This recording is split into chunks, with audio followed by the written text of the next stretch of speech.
Assalamu alaikum, dear students. आज we are in lecture number 3, 4, 5, and we are in lecture number 6 of the rotational motion. 5 I have already given. We are in lecture number 6 of the rotational motion. और जो हमारा lecture है आज का ये है angular momentum. बहुत ही important चीज है angular momentum. अगर आप लोगों ने बेटे मोमेंटम आप लोगों ने पढ़ा है लॉज ऑफ मोशन में, अगर मैं आपको बोलूंगा मोमेंटम क्या है, आप बोलोगे sir it is the product of mass and velocity of the particle. So if we have a particle here, let us suppose the particle mass is m and it is moving with a velocity v, it has a linear momentum mv. तो जो हम बेटे लिखते हैं p is equal to mv, ये होता है linear momentum of the particle. इसको हम लीनियर मोमेंटम बोलते हैं मेरे बेटी, because it is the momentum of a body because of the translational motion, जो हमने ऑलरेडी लॉज ऑफ मोशन में पढ़ा होता है, तो उसको ट्रांसलेशनल मोशन कहते हैं. तो because of that translational momentum, the translation motion, the body has a momentum that's called as the linear momentum, and the equation for linear momentum is p is equal to mv. इसी तरह मेरे बेटी rotational motion में इस linear momentum का angular momentum हो जाता है. इसका मतलब वापस हमें मोमेंटम पढ़ना पड़ेगा, लेकिन लॉज ऑफ मोशन में हमने लीनियर मोमेंटम पढ़ा था, रोटेशनल मोशन में हम एंगुलर मोमेंटम पढ़ेंगे, एंगुलर मोमेंटम. लेकिन यहां पर बेटे मैं आप लोगों को कहना चाहूंगा कि आपको ख्याल रखना पड़ेगा. पहले आप अच्छे से लेक्चर सुनो, बाद में मैं लिखवाता भी हूं नोटबुक पे. यहां पर बच्चों को अक्सर मिसकंसेप्शन होता है.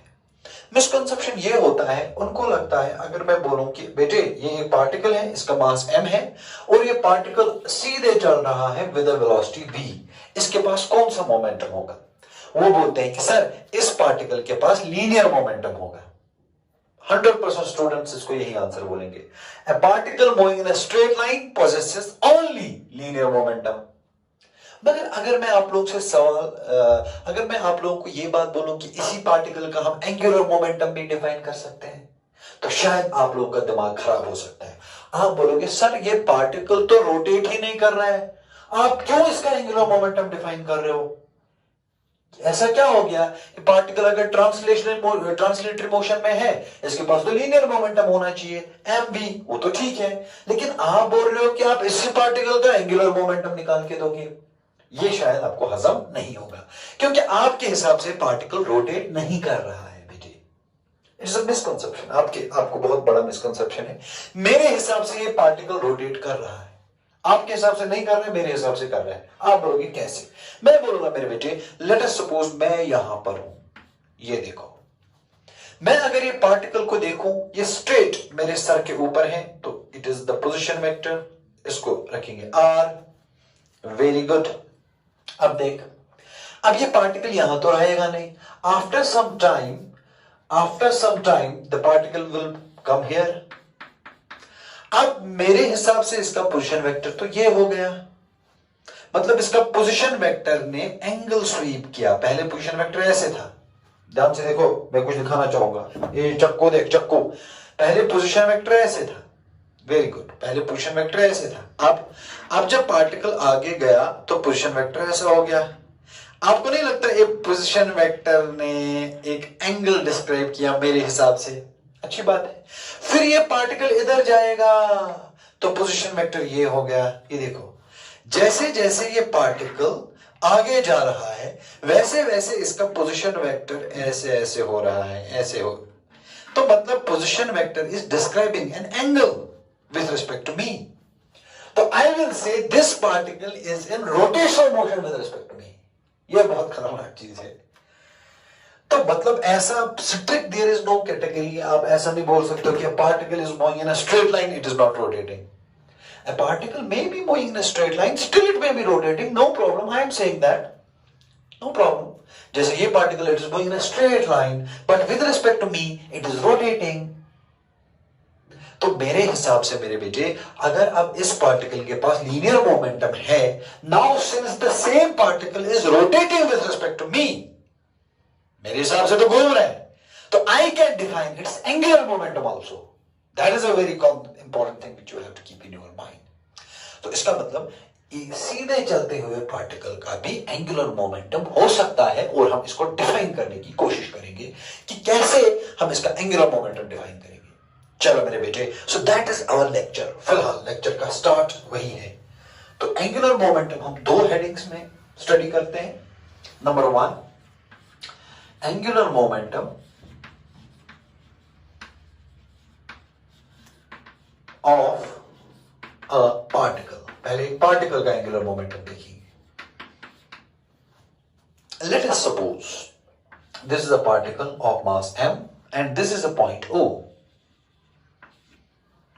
and this particle has a linear momentum p, and what is this p equal to? Mass into velocity. Very good. And let us suppose this is the point O here,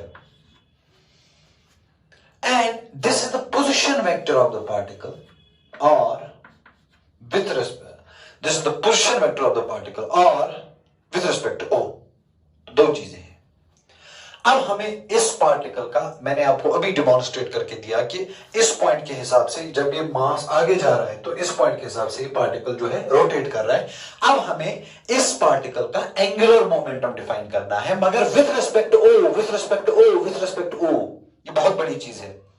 जैसे आप torque define करते हो with respect to an axis, जैसे आप moment of inertia define कर सकते हो with respect to an axis, इसी तरह आपको इस पार्टिकल का एंगुलर मोमेंटम भी डिफाइन करना पड़ेगा with respect to an axis.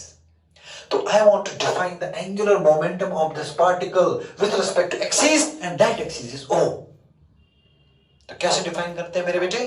कुछ नहीं, angular momentum of the particle, नीचे लिखूंगा O। O मतलब I am talking of the angular momentum of the particle about point O। किसके बराबर है? करना कुछ नहीं है, क्रॉस प्रोडक्ट करना है। पहले देखो R कितना है, और वेक्टर क्रॉस करेंगे P वेक्टर, लीनियर मोमेंटम। ये देखो this is the angular momentum of the particle, बाद में लिखवाऊंगा, पहले ध्यान से देखो। So angular momentum of a particle is nothing. It is the cross product of position vector of the particle and momentum vector of the particle. So R cross P जब करेंगे तो मिलता है angular momentum of the particle। लेकिन हमें यहां पूरा specify करना पड़ेगा मेरे बेटे, angular momentum of the particle about this point O। Axis को स्पेसिफाई करो रोटेशनल मोशन में। टॉर्क निकालोगे about which point, moment of inertia निकालोगे about which point, angular momentum निकालोगे अबाउट विच पॉइंट, वो मेंशन करना पड़ेगा। सो इसीलिए मैंने यहां लिखा LO, it is the angular momentum of the particle about point O। किसके बराबर मेरे बेटे? R को क्रॉस करेंगे P के साथ, हमें मिलेगा एंगुलर मोमेंटम। तो लिखेंगे definition, angular momentum vector of a particle about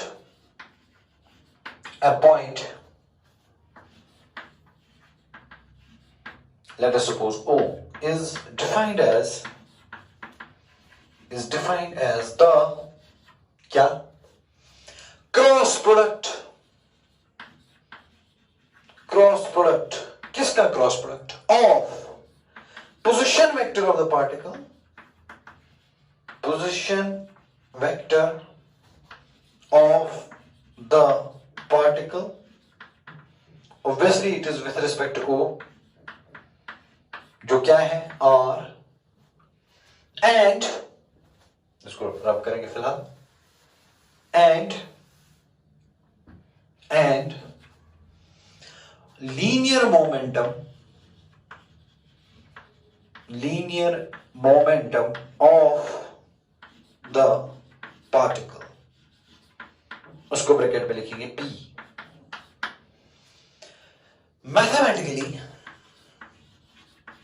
mathematically L is equal to R cross P। इसको नोट करो, इक्वेशन नंबर 1। और ये डायग्राम बनाओ, पॉइंट O, मास M, इसका मोमेंटम रखो mv, पोजीशन वेक्टर रखो R को mv के साथ क्रॉस करना है तो हमें बेटे एंगुलर मोमेंटम मिलेगा। मतलब R को क्रॉस करना है P के साथ। अगर R को क्रॉस करेंगे F के साथ तो मिलेगा टॉर्क। अगर आर को क्रॉस करेंगे पी के साथ तो मिलेगा एंगुलर मोमेंटम। शाबाश मेरे बेटे, पहली बात तो है, इसको नोट करो।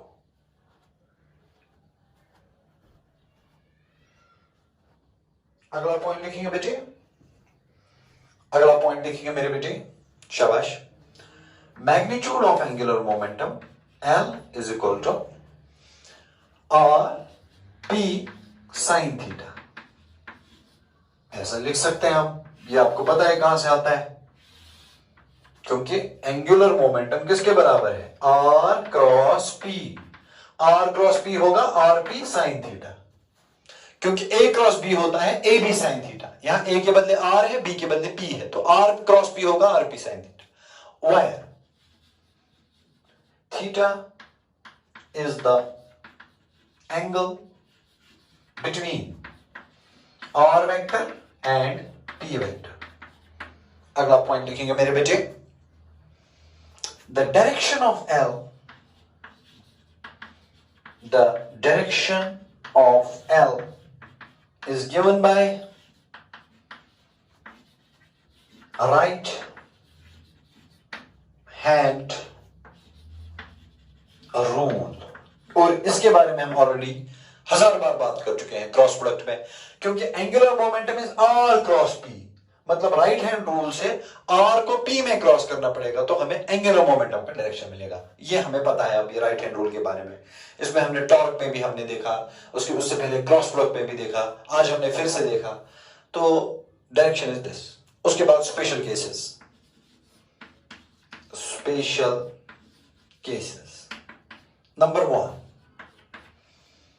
If theta is equal to 90 degrees, बताओ बेटे एंगुलर मोमेंटम किसके बराबर लिखोगे, और साइन 90 इज 1 तो आएगा आर पी, खत्म। दूसरा, इफ थीटा इज 0 और 180,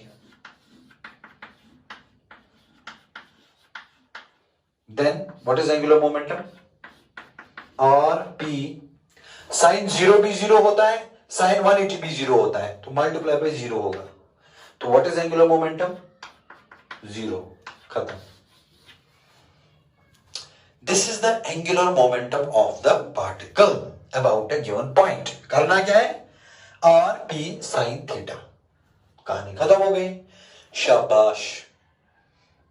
सो that is the angular momentum of a particle. Okay, इसके बाद मैं आप लोगों को कुछ समझाना चाहूंगा, लेकिन वो चीज आप कॉपी पे नहीं लिखोगे।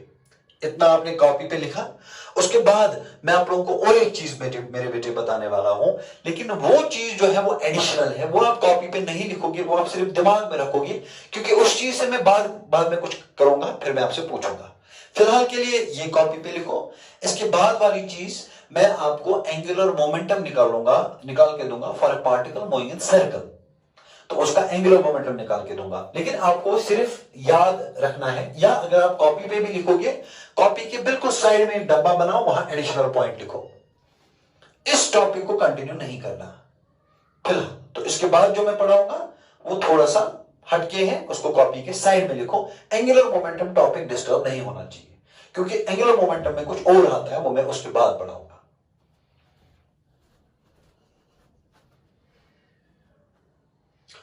तो जो मैं अभी आपको चीज पढ़ाने वाला हूं, या बिल्कुल नोटबुक के साइड में लिखोगे, इसको आप कॉपी करो, लेकिन नोटबुक के साइड में।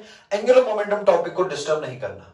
देखो, फॉर एग्जांपल अगर मेरे पास कोई सर्कल है, पार्टिकल है, ये पार्टिकल सर्कल में जा रहा है विद अ वेलोसिटी v, और ये इसका सेंटर है। अगर मैं आपको बोलूं बेटे मुझे इस पार्टिकल का मोमेंट ऑफ इनर्शिया मुझे इस पार्टिकल का एंगुलर मोमेंटम निकाल के दो अबाउट द सेंटर, आप क्या करोगे, पार्टिकल को सेंटर के साथ कनेक्ट करोगे, तो आपको दूरी मिलेगी r, which is the radius of the circle. फिर आप करोगे l is equal to R P sine theta, ये फॉर्मूला यूज करोगे, तो l is equal to R P. What is theta here, theta is the angle between r and p, p is the momentum. जिस direction में velocity होता है उसी direction में momentum भी होता है। इसका मतलब this is the direction of velocity and this is r। How much is the angle, 90 degrees.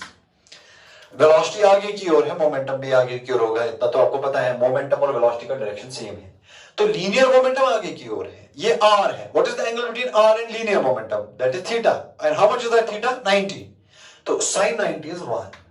इसका मतलब एंगुलर मोमेंटम किसके बराबर आया? rp। इसका मतलब एंगुलर मोमेंटम किसके बराबर आया? r। p के बदले हम mv लिख सकते हैं, तो हमें मिलता है mvr। So angular momentum of a particle which is moving in a circle किसके बराबर होता है? mvr। और शायद ये mvr आपने देखा भी होता है केमिस्ट्री में। केमिस्ट्री में आपने एक टॉपिक पढ़ा होता है Bohr's model of atom. Bohr's model of atom में एक प्रिंसिपल है, उसको बोलते हैं क्वांटाइजेशन ऑफ एंगुलर मोमेंटम। आपने देखा होगा वहां जो इलेक्ट्रॉन्स होते हैं, बोर ने एक पोस्टुलेट दिया था कि angular momentum of electrons is always quantised. और फिर आपके टीचर ने आपको बोला भी था angular momentum is mvr is equal to nh/2π। शायद अगर आप लोगों को ऐसा याद है कुछ एटॉमिक स्ट्रक्चर केमिस्ट्री में पहला ही चैप्टर, तो उसमें बोर्स मॉडल में क्वांटाइजेशन प्रिंसिपल है। क्वांटाइजेशन प्रिंसिपल में आप लिखते हो mvr is equal to nh/2π। ये mvr क्या होता है? ये mvr ही एंगुलर मोमेंटम होता है जो मैंने यहां पे निकाला, L is equal to mvr angular momentum. So the angular momentum of a particle which is moving in a circle किसके बराबर होता है बेटे? mvr। या ऐसे भी लिख सकते हैं बेटे, L is equal to m, v के बदले हम लिख सकते हैं ना मेरे बेटे ओमेगा r। रोटेशनल मोशन में मैंने बोला है v is equal to omega r, बहुत ही इंपॉर्टेंट इक्वेशन। तो v के बदले मैंने क्या लिखा? Omega r। फिर यहां अपना r है, उसको लिखेंगे ऐसे r। तो एंगुलर मोमेंटम किसके बराबर? m omega r square. ये भी एक इक्वेशन है। So when a particle moves in a circle, when a particle moves in a, it is angular momentum is mvr या m ओमेगा r स्क्वायर। अब आप बोलोगे सर इसमें और इसमें क्या फर्क है? This is the angular momentum in terms of v, linear velocity या tangential velocity. This is the angular momentum in terms of omega, angular velocity. तो ये चीज है जो आपको नोट करना पड़ेगा कि angular momentum of a particle which is moving in circular motion is equal to either mvr और m ओमेगा r स्क्वायर। ये आप कॉपी के साइड में लिख के रखो। और एंगुलर मोमेंटम का टॉपिक अब मैं कंटिन्यू करूंगा, ये चीज समझने के बाद।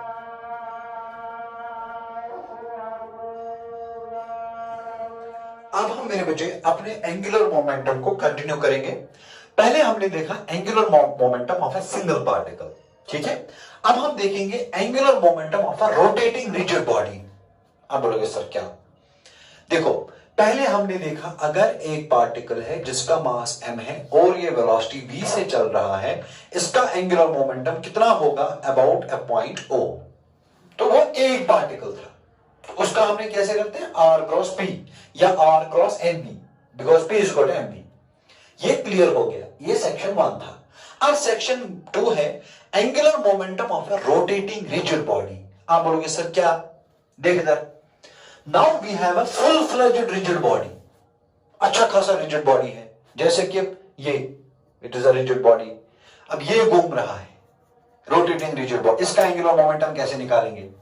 अगर एक पार्टिकल है, फॉर एग्जांपल चौक का कैसे निकालते हैं वो मैंने बोला। अगर एक रिजिड बॉडी है, रिजिड बॉडी घूमती हुई है, इसका एंगुलर मोमेंटम कैसे निकालेंगे वो मैं बताऊंगा। या ये घूमता हुआ tray, it is a rigid body, it is not a particle, it is a rigid body. घूमता हुआ ट्रे है, इसका एंगुलर मोमेंटम कैसे निकालेंगे वो मुझे बताना पड़ेगा। तो इसीलिए हमने इसको अलग से अलग हेडिंग दिया, angular momentum of a rotating rigid body. Late us suppose this is a rigid body, देख मेरी ओर, बड़ा सा रिजिड बॉडी मैंने बनाया और ये इसका एक्सिस ऑफ रोटेशन है। Very good. अगर मैं आपको बोलूं बेटे, मैंने आप लोगों को बोला था बॉडी इन रोटेशनल मोशन, उसमें एक खास बात होती है। खास बात होती है कि every particle moves in a circle. Let's suppose it is a particle 1, इसका मास है m1। जब ये बॉडी रोटेट कर रहा है तो ये पार्टिकल सर्कल में जाएगा। ये मैं ऑलरेडी बात कर चुका हूं अपने लेक्चर नंबर 1 में। और इसका रेडियस रखेंगे बेटे r1।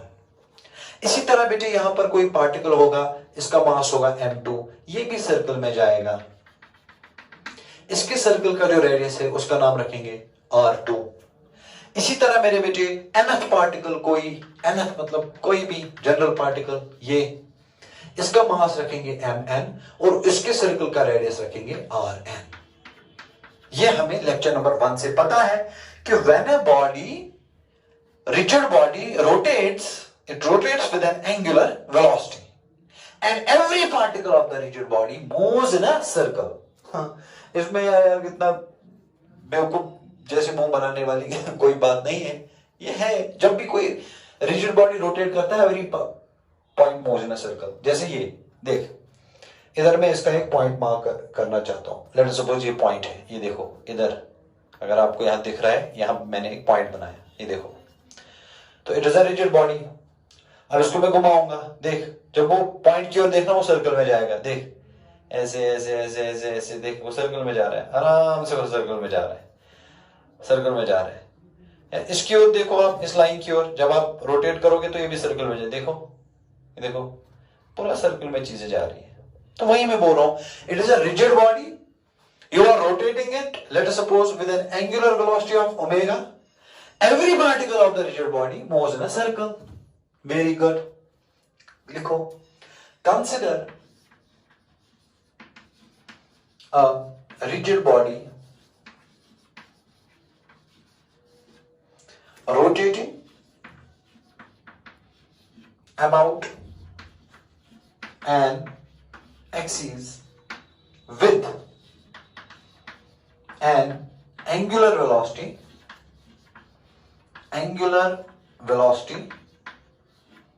omega। Very good। every particle of the rigid body moves in a circle, full stop। let R1, R2, R3, so on up to Rn be the radii of the circles as shown in the figure। As shown in the figure।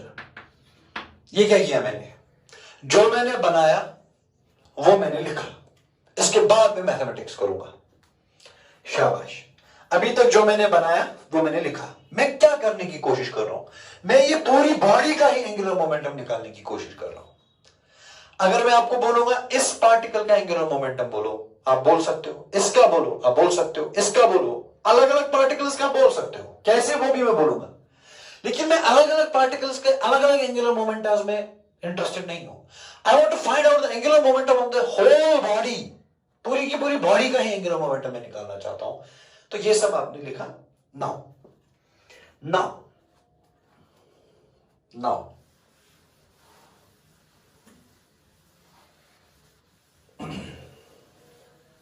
ये देखो, now लिखो, the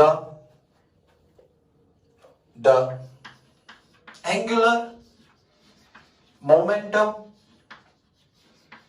of particle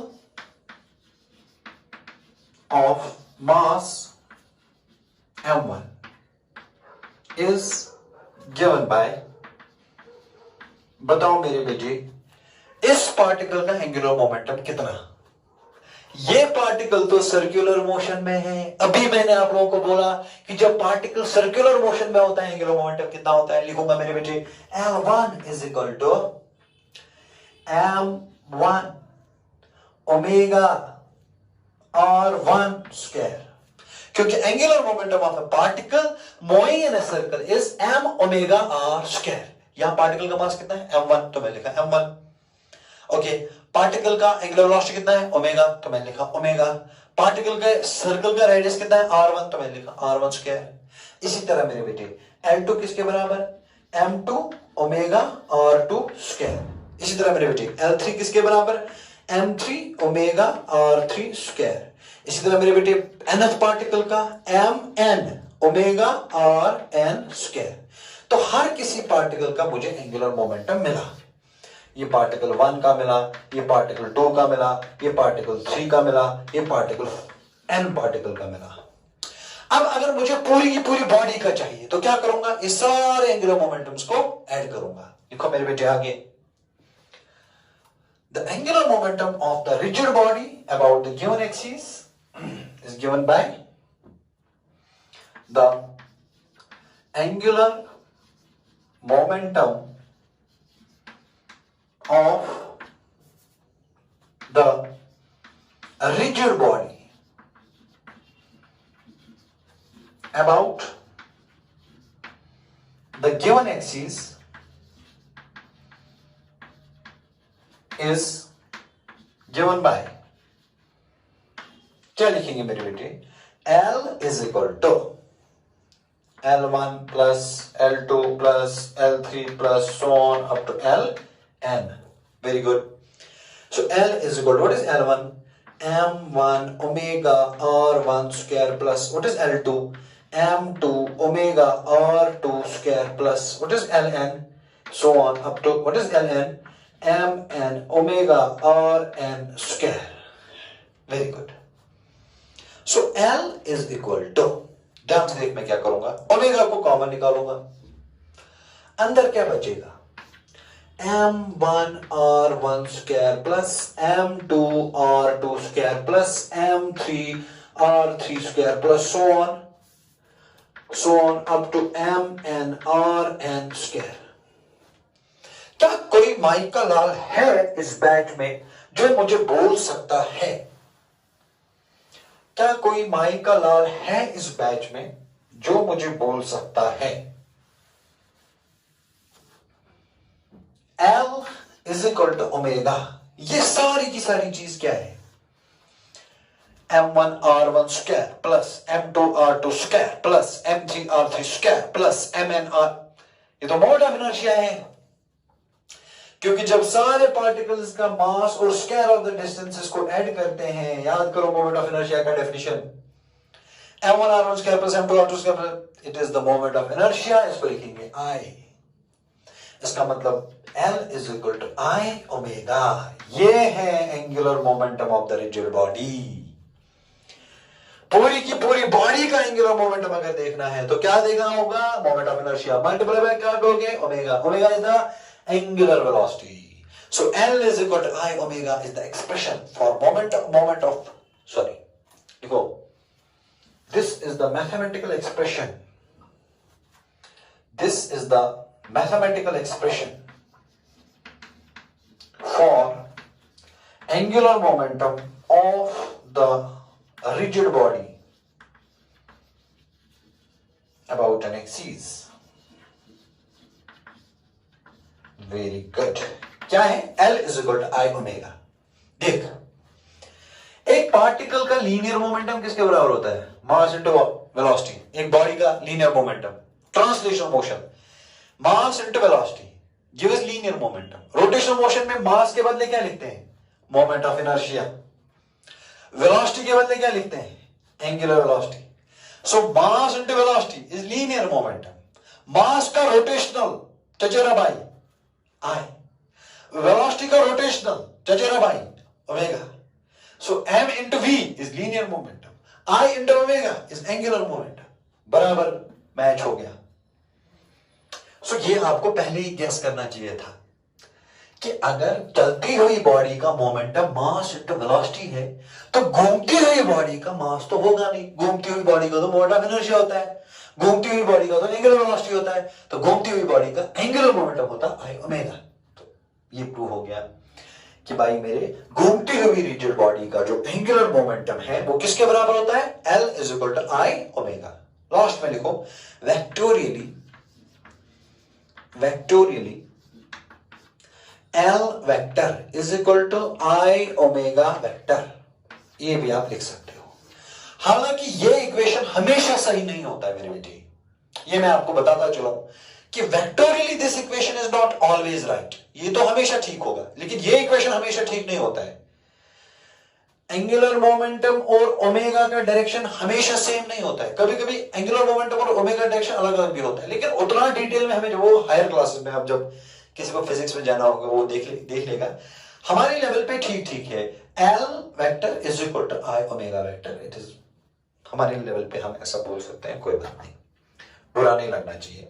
लेकिन हाँ, कोई question पूछेगा is it always true, will say no, it is not always true, sometimes there are different directions of L and omega.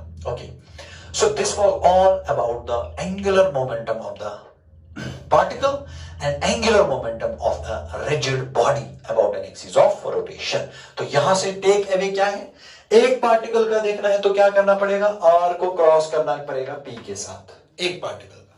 पूरी की पूरी बॉडी का देखना पड़ेगा तो क्या करना पड़ेगा बेटे, I को मल्टीपल करना पड़ेगा ओमेगा। इसका मतलब मोमेंट ऑफ इनर्शिया आपको पता होना चाहिए, मोमेंट ऑफ इनर्शिया आपको याद होना चाहिए। मैं बोलूंगा रॉड का एंगुलर मोमेंटम, तो रॉड का आई पता होना चाहिए। मैं बोलूंगा डिस्क का एंगुलर मोमेंटम, तो डिस्क का आई पता होना चाहिए। So if you know the moment of inertia, only then you can find out the angular momentum. And from where you will find the moment of inertia? In my last lecture, I have discussed the moment of inertia. I have given you the moment of inertia values of every body जो आपके लिए जरूरी है। So this finishes the angular momentum part of the rotational motion, and this was our lecture number 6. In lecture number 7, we are going to find the relationship between the torque and the angular momentum, or in other words, in our next lecture number 7, we will be discussing Newton's second law for rotational motion. जैसे हमने Newton second law translational motion के लिए देखा था, F is equal to dp by dt, इसी तरह हम Newton second law rotational motion में देखेंगे। और आपका असाइनमेंट है, आप गेस करो कि रोटेशनल मोशन में न्यूटन सेकंड लॉ क्या होगा। अगर आप गेस करोगे तो बहुत अच्छी बात होगी। देखो, रोटेशनल मोशन में न्यूटन सेकंड लॉ गेस करना कोई बड़ी बात नहीं है। मैं गेस मारूंगा, बाद में एल सी कि मेरा गेस सही था गलत था। आपने Newton second law translational motion में पढ़ा था ऐसे, F is equal to dp by dt। अगर मैं इसको रोटेशनल मोशन में कन्वर्ट करूं तो फोर्स के बदले आता है torque is equal to d by dt, differentiation time का तो सेम ही। वहां होता था लीनियर मोमेंटम, यहां होता है एंगुलर मोमेंटम। ये देखो, this is the Newton second law for rotational motion, torque is equal to dl by dt। What is L? Angular momentum. ये मैं गेस कर रहा हूं कि ऐसा होना चाहिए। अगर ट्रांसलेशनल में F is equal to dp by dt है तो रोटेशनल में tau is equal to dl by dt होना चाहिए। This it is my guess, and in my next video I will see कि मेरा जो गेस था ये सही था कि गलत था। Thank you so much. अस्सलाम वालेकुम।